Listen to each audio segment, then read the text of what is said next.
صلاۃ و تسبیح کی جماعت کروانا کیسا ہے؟ مساجد میں باقاعدہ اس کا اعلان کیا جاتا ہے اور ایک وقت مقرر کر دیا جاتا ہے کہ فلاں وقت پر جو ہے صلاۃ و تسبیح کی جماعت کھڑی ہو جائے گی، اور بعض جگہ تو باقاعدہ اشتہارات شائع کیے جاتے ہیں۔ تو اس کی شرعی حیثیت کیا ہے؟ نبی کریم رؤوف الرحیم صلی اللہ علیہ وآلہ وبارک وسلم نے اپنے چچا جان حضرت سیدنا عباس رضی اللہ تعالی عنہ کو باقاعدہ اس کی تلقین فرمائی ہے، اور یہ حدیث مبارکہ ابو داؤد شریف، ترمذی شریف اور دیگر کتب احادیث میں بھی موجود ہے۔ حضور علیہ الصلوۃ والسلام نے ارشاد فرمایا، چچا جان میں کیا آپ کو ایسی نماز نہ سکھاؤں کہ جس کے ادا کرنے سے آپ کے سارے گناہ معاف ہو جائیں؟ تو عرض کی یا رسول اللہ صلی اللہ علیہ وآلہ وبارک وسلم ضرور ارشاد فرمائیے۔ تو میرے آقا علیہ الصلوۃ والسلام نے ارشاد فرمایا چچا جان 4 رکعت نماز نفل اس طریقے سے پڑھیں کہ آپ تکبیر تحریمہ کہنے کے بعد جب ثنا پڑھیں تو ثنا پڑھ کر تلاوت کلام پاک سورۃ فاتحہ یعنی قرات شروع کرنے سے پہلے آپ 15 مرتبہ یہ کلمات دہرائیں، سبحان اللہ والحمد للہ ولا الہ الا اللہ واللہ اکبر۔ اس کے بعد پھر آپ سورۃ فاتحہ پڑھیں، پھر سورت ملائیں، اور جب رکوع میں جائیں تو رکوع میں جانے سے پہلے 10 مرتبہ یہی کلمات پھر دہرائیں، سبحان اللہ والحمد للہ ولا الہ الا اللہ واللہ اکبر۔ اس کے بعد آپ رکوع میں چلے جائیں،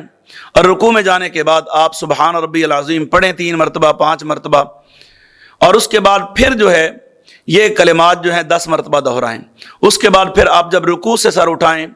تو کھڑے ہو کر سجدے میں جانے سے پہلے 10 مرتبہ یہی کلمات دہرائیں۔ اس کے بعد آپ سجدہ کریں، سجدے میں سبحان ربی الاعلیٰ پڑھیں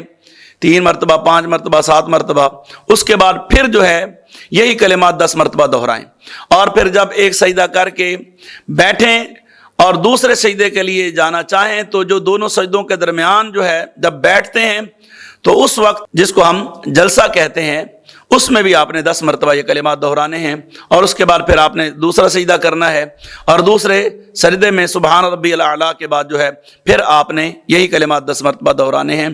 تو یہ ٹوٹل ایک رکعت میں 75 مرتبہ ہو گئے۔ پھر آپ جب دوسری رکعت کے لیے کھڑے ہوں سورۃ فاتحہ شروع کرنے سے پہلے 15 مرتبہ یہی کلمات دہرائیں۔ اس کے بعد جب رکوع کریں، رکوع سے پہلے، رکوع میں جانے سے پہلے پھر 10 مرتبہ، اسی طریقے سے جس طرح پہلی رکعت آپ نے مکمل کی ہے اسی طریقے سے آپ دوسری رکعت، پھر تیسری اور پھر چوتھی رکعت مکمل کریں۔ یہ ٹوٹل جو ہے ایک رکعت میں 75 مرتبہ بنتا ہے۔ تو میرے آقا امام الانبیاء سید الانبیاء صلی اللہ علیہ وآلہ وبارک وسلم نے ارشاد فرمایا چچا جان یہ ایسی نماز ہے جس کے ادا کرنے سے اللہ پاک بندے کے گناہوں کو، سارے گناہوں کو معاف فرما دیتا ہے۔ اور پھر فرمایا ہو سکے تو اس کو روزانہ ادا کریں، اور اگر روزانہ ادا نہیں کر سکتے تو کم از کم آپ اس کو ہفتے میں 1 مرتبہ ادا کریں، اور اگر ہفتے میں نہیں پڑھیں گے تو آپ اس کو کم از کم مہینے میں 1 مرتبہ ضرور پڑھیں، اور اگر مہینے میں بھی نہیں آپ ادا کر سکتے تو اس کو سال میں 1 مرتبہ ضرور پڑھیں، اور اگر سال میں بھی نہیں پڑھ سکتے سستی کی وجہ سے تو پھر کم از کم اس کو زندگی میں 1 مرتبہ ضرور پڑھیں۔ یعنی یہ وہ نماز ہے جس کو نبی دو عالم صلی اللہ علیہ وآلہ وبارک وسلم نے بذات خود اپنے چچا جان کو تلقین فرمائی اور حکم فرمایا کہ اس کو ادا کریں۔ اس سے پتہ چلا کہ اس کی نماز کی اہمیت تو ہے۔ اب جو نبی پاک علیہ السلام کے غلام ہیں، ظاہر ہے حضور علیہ الصلوۃ والسلام کی تعلیمات ساری امت کے لیے ہیں، تو وہ صلاۃ و تسبیح کا اہتمام کرتے ہیں، صلاۃ و تسبیح کی نماز ادا کرتے ہیں۔ خواتین اپنے گھروں میں ادا کرتی ہیں اور مرد حضرات بھی اپنے گھروں میں ادا کرتے ہیں، اور حکم بھی یہ ہے کہ نفل کی نماز جو ہے وہ آپ اکیلے اور گھر میں ادا کریں۔ اس لیے کثرت سے خواتین جو ہیں وہ گھروں میں ہی اس کا اہتمام کرتی ہیں۔ لیکن جو خاص مواقع ہیں جیسے شب برات ہے، یعنی 15 شعبان معظم کی رات ہے، یا 27 لیلۃ القدر کی رات ہے، یا اسی طرح 27 رجب المرجب کی رات ہے، تو یہ وہ راتیں ہیں جن راتوں میں باقاعدہ طور پر جو ہے مساجد میں اس کا اہتمام کیا جاتا ہے اور لوگوں کو اس کی طرف ترغیب دلائی جاتی ہے۔ تو اب آیا سوال یہ پیدا ہوتا ہے کہ 5 نمازیں فرض ہیں، اور فرض نماز جو ہے وہ جماعت کے ساتھ ادا کرنا ضروری ہے، اور اگر کوئی شرعی عذر نہ ہو تو ہر صورت میں جماعت کے ساتھ نماز ادا کرنا یہ بھی ہر صورت میں ضروری ہے۔ اب یہ تو نفل نماز ہے، تو نفلی نماز کا کیا جماعت کے ساتھ ادا کرنا کیسا ہے؟ کیا ایسے کرنے سے جماعت ہو جائے گی؟ تو ذہن میں رہے کہ اگر کوئی اشتہار چھپواتا ہے، یہ اعلان کرتا ہے، تو یہ وہ تداعی کرتا ہے، اور تداعی کے ساتھ نفل کی جماعت اگر دائماً ہو یعنی ہمیشہ ہو تو یہ باقاعدہ فقہاء کرام نے اس کو مکروہ لکھا ہے۔ یعنی باقاعدہ طور پر جو ہے وہ ہر وقت جو ہے نفل کی نماز وہاں جو ہے جماعت کے ساتھ ادا کی جا رہی ہے، چاہے وہ تہجد ہے، چاہے وہ چاشتہ، اشراق ہے، اوابین ہے یا اور بھی کوئی نماز ہے، تو اگر نوافل کی نماز جماعت کے ساتھ باقاعدہ طور پر ہمیشگی کے ساتھ ادا کی جا رہی ہے تو فقہاء کرام نے اس کو منع کر دیا ہے۔ لیکن اگر کبھی کبھی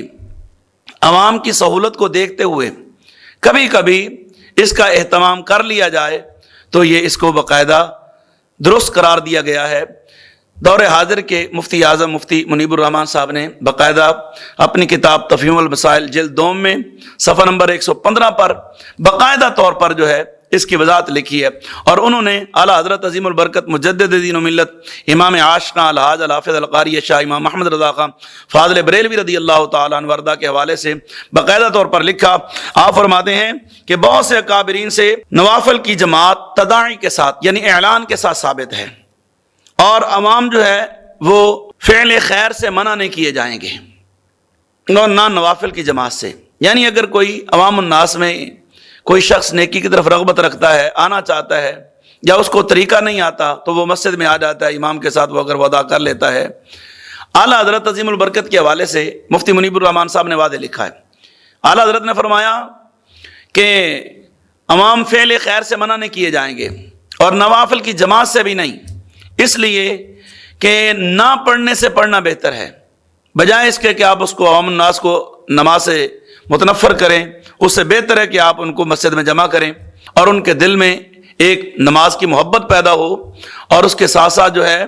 وہ ان کو سجدوں کی لذت نصیب ہو اور خشوع و خضوع نصیب ہو۔ تو یہ ایک طریقہ ہے کہ اگر کوئی شخص، اور عموماً آپ نے دیکھا بھی ہوگا ناظرین کرام کہ ہم لوگ جو ہیں جب کوئی ایسا معاملہ ہوتا ہے، بڑی رات ہوتی ہے، تو مساجد میں اکٹھے ہو جاتے ہیں اور باقاعدہ طور پر خشوع و خضوع کے ساتھ اپنے گناہوں کی معافی مانگتے ہیں اور اللہ کی بارگاہ میں سر مسجود ہوتے ہیں۔ تو باقاعدہ یہ ایک اچھا عمل ہے، ایک اچھا کام ہے، لیکن اگر تداعی